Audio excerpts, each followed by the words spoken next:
So, as far as food goes and eating, is what makes a certain food harmful because the person eating it thinks it's harmful unconsciously? And if not, then how come some people can drink strychnine poison without it hurting them because they believe that God's protecting them? So obviously God's not protecting them, so their belief is what's protecting them. So if our unconscious mind, if it's not what we think about a certain food that makes it harmful or positive, then how is it possible that they can drink strychnine poison?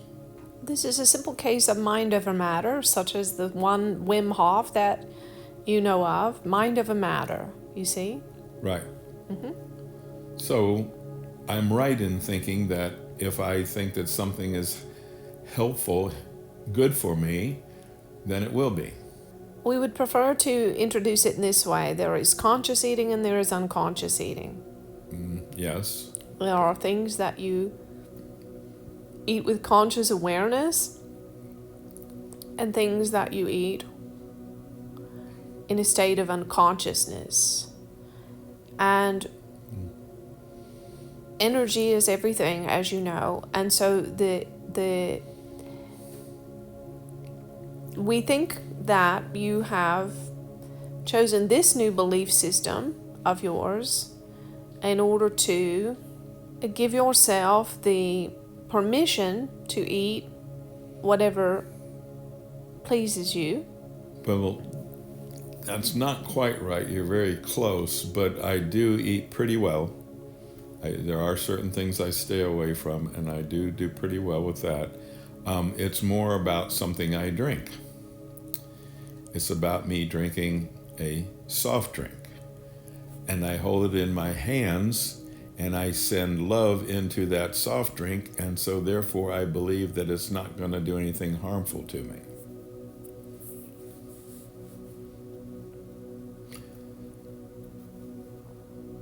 So I guess it depends on whether or not my unconscious mind believes that or not. That's what would be my guess. If it doesn't believe that, if it's so programmed that it's harmful, then that won't work. Well, how about if we steer you away from the conversation about what you believe about it, and let's keep it a little more scientific and basic. Okay. All right. Everything has energy. Yes. And so to really, of course, you understand that. Why do you eat food?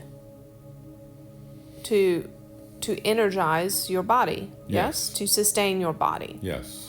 And so the primary issue of concern is that much of what people eat or drink do not sustain the body. There's no energy, there's no life force energy in it, or there's very little life force energy in it, or perhaps the thing that is being consumed at one time had life force energy but now does not.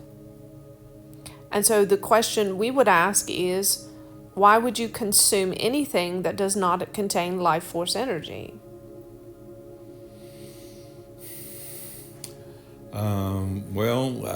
I can think of some reasons. One is being able to know what does have good life force energy. That's one thing.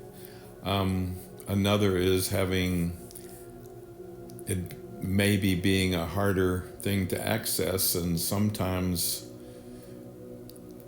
like maybe traveling or something, it's harder to find a place to get food that has good energy in it. So yes, we understand that, and this is an issue of concern, that there are groups of people and even nations that find themselves bereft of foods and water that contain life force energy.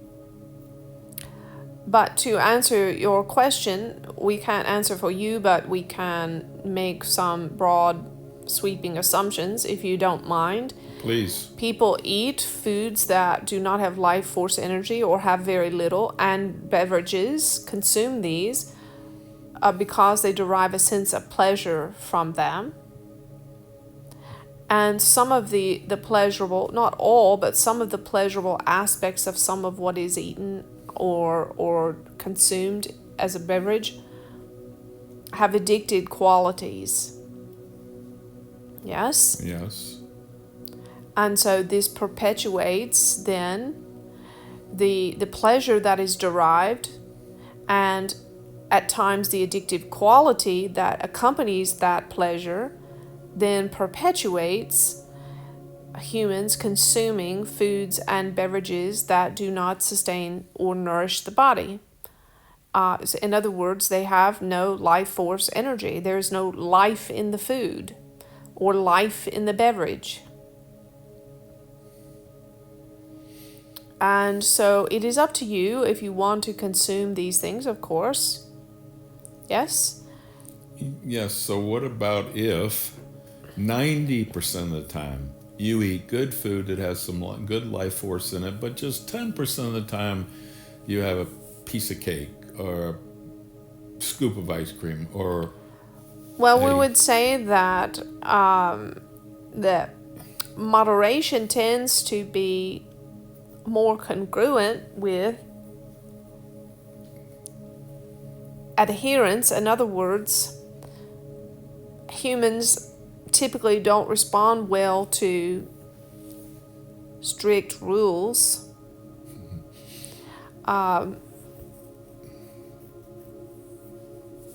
They perceive it as being controlled either by their own internal or by external factors, and they do not like to be controlled. That's true. And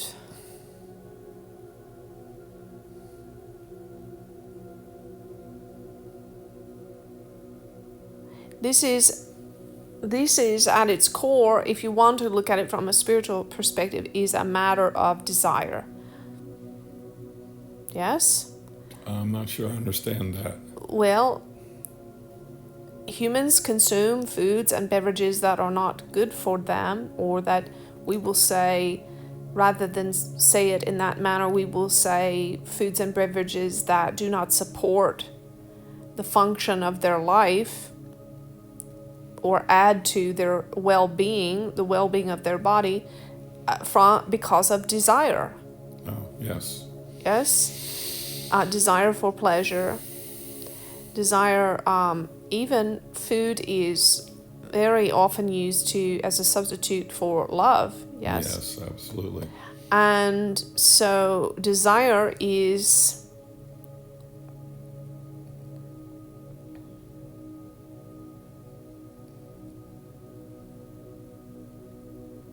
as the Lord Krishna has said, it is the short path to a hell of your own making. Now, if you want to drink strychnine poisoning every day, go ahead. We don't think that you really believe that that's a good idea for yourself. No. We think that this is a patterned response on your behalf. Yes. And so when you have a patterned response, it is good to question it as you're doing now. And we would say that pattern responses are sometimes an area of consciousness at the least, and at the worst, many times they are a defense. So what we would ask instead then is, why do you drink this drink you enjoy so much? Energy. And false energy. Yes, thank you. We appreciate that. And so we would ask then, why do you need this false energy? Because you lack true energy. Is that correct? Yes. And so if you don't have the energy you need, what does that tell you? Yeah. Well, it tells you that you need to make adjustments in your life. And that's absolutely true. For me, if you want to know the truth, or as I see it to be the truth, there was a time when I didn't have much energy and I used that And now, like you said earlier, I'm addicted to it. Yes. And so false energy is a mask, yes. Yes. It is a stimulant, yes. Yes. It is an outside stimulant. Yes. And so the question to consider is one who consumes a stimulant, are they deceiving themselves in that they are not accepting or buying the truth about the truth being that the one is tired, unrested, or perhaps unnourished or unsupported in some way? Yes, I think a lot of the time that is absolutely true, but I also think a lot of people do know that caffeine is not the best thing to produce energy. And I know that. And in the long run, it can get to where it doesn't work at all. And then you're in trouble. It's what we call adrenal exhaustion. Yes. So our perspective is, we understand there are that food and beverages of many kinds are an area of sense pleasures. Yes? Yes. And the Bhagavad Gita that you are studying Yeah. so closely has a lot to say about sense pleasures, Yes, it does it does. not? Yes? Yep. And so sense pleasures are for the third dimensional beings, yes? Yes. Who live in the realm of and think and operate in the realm of their lower animal nature, which is eat, sleep, conquer, yes? Yes. Sense pleasures acting upon sense pleasures, survival instinct, and so on. Yes? Yep. This is a third dimensional way of operating. Yes? Yes. And so those who are rising in their level of consciousness very naturally gravitate towards life-giving experiences and life-giving foods, yes? Yes. And beverages, of course. And so to keep it very simple, understand that whatever you eat and drink either has some measure of life in it, either it is full of life, vibrant life, force energy, or has none at all, or some shade there in between. And so what you're consuming either supports your life or it doesn't. Or supports it minimally. Or moderately. And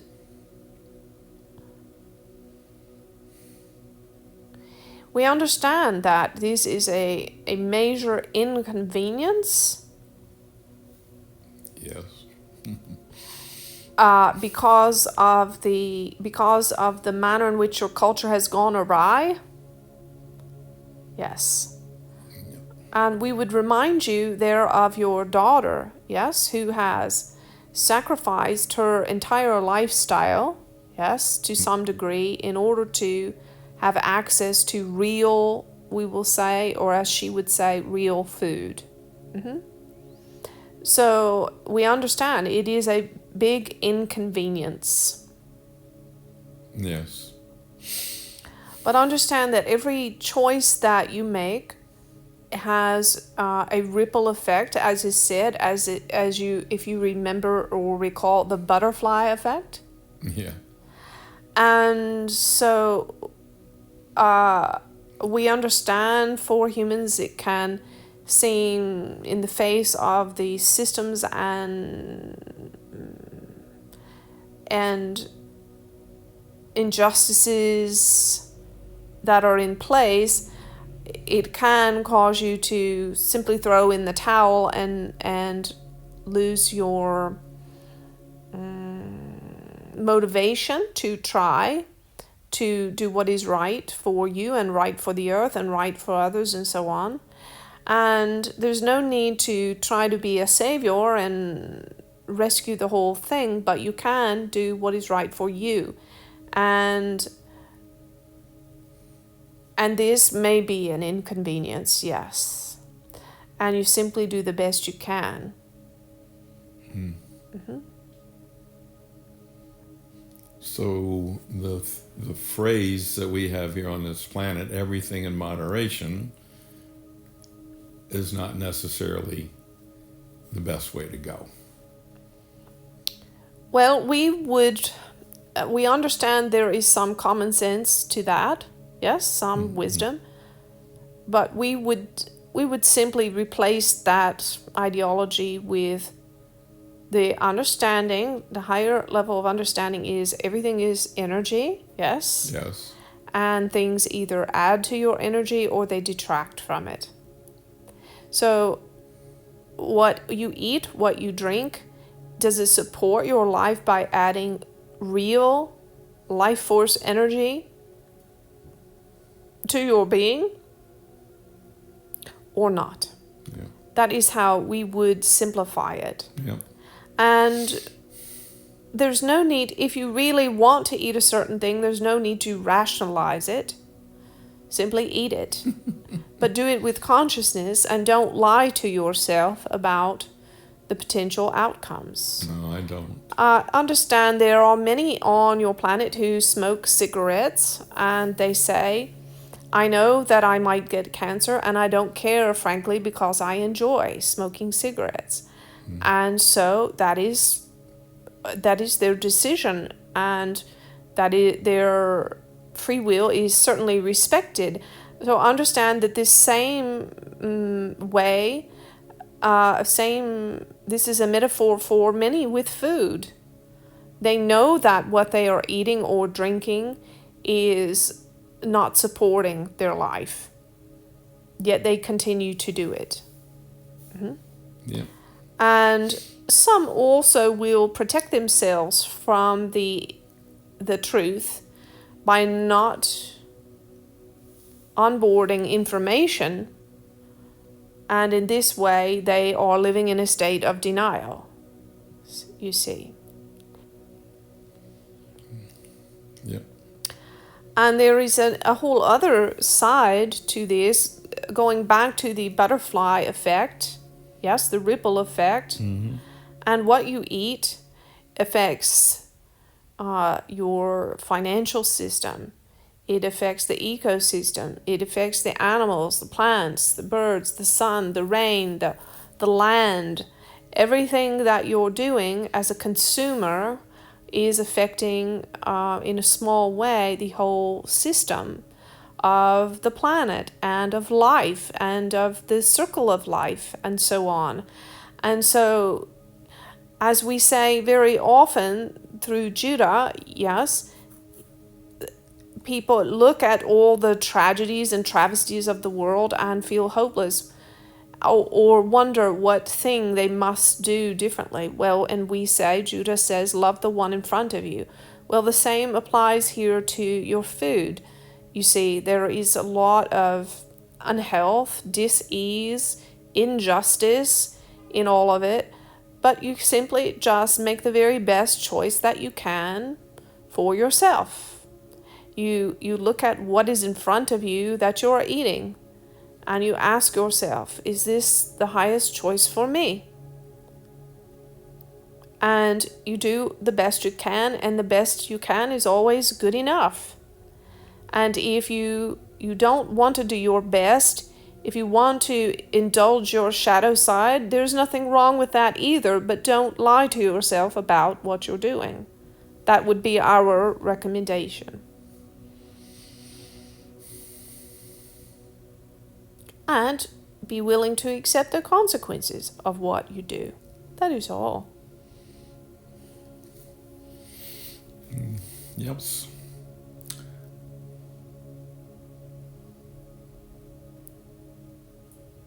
And we would say it's never too late for anyone, because life breeds life and death breeds death. If you eat dead things, you are bringing death into your body. If you eat living things, you are bringing life into your body. Yes? Yes. And we would say even this dis-ease called dementia is now being proven to be the consequence of sugar in the diet. So there are many dis-eases that persons have, and the culture at large, have accepted as a potential outcome that really are completely related to diet and or stress, which we will rephrase as diet and or environment, you see. Yes. And so more and more as we work with this vessel with individual clients and so on, the thing that is very obvious is that most people believe that they are unhappy because of something going on inside of them or outside of them. We see it a little differently. Everything is about vibration and frequency. Vibration and frequency. So for those who will simply make some adjustments to their environment, to the vibration and frequency, to what they allow into their life, to the vibration and frequency of what they look at, what they listen to, who they talk to, where they go, what they wear, what they eat, what they drink. All of these aspects of the environment are impacting the psyche and the sense of well-being or lack thereof. And so many people are hanging it up, you would say, on a relationship or a business or a dream of some sort, when in truth, they don't need to make these major overhauls or shifts. What they need to do is change the small things in their environment, such as at work, changing the music to a high vibrational frequency or music, you see. Yes. This vessel, in her school life as a teacher, she played high frequency solfeggio frequencies in her classroom. And many teachers and parents would remark about how calm the children were. So this was a very small, seemingly small thing over which she had control. She could play these calming frequencies without any pushback from the children or the parents or the administration. And yet it made a major difference in the the vibration of the atmosphere. You see. And so if people will make small changes, perhaps what they drink, what they eat, what they're consuming, not consuming, listening to, looking at, it can radically change their level of consciousness because it creates a space in which the consciousness will naturally elevate itself, you see. If a balloon is inside of a heavy metal box, it cannot rise. If a balloon is given an open and free space with no fetters or walls or ceilings, it can rise. So the heavier your environment, your food, your the vibration of what you looked at and listened to, all of that impacts your ability to rise in consciousness.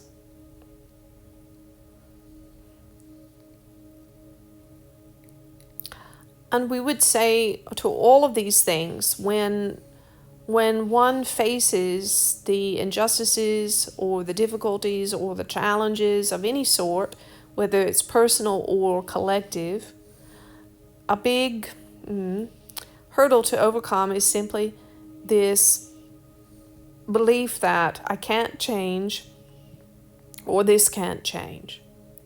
Yes? Yes. And so begin there by remembering again, I create my life and I can change this. No matter how long I have been this way or done this thing, I can change this. I can change it. I must and I will. I can, I must, and I will. If you choose. or continue on as you are. And if you continue on as you are, love yourself fully, yes? Yes. And accept yourself as you are. And be conscious and say, I'm consciously choosing to continue on in this way because I like this way. This way, it pleases me. Yes? And be willing to and prepared to accept any consequences. That's the choice I made today, but I hope that maybe tomorrow I'll make a different choice.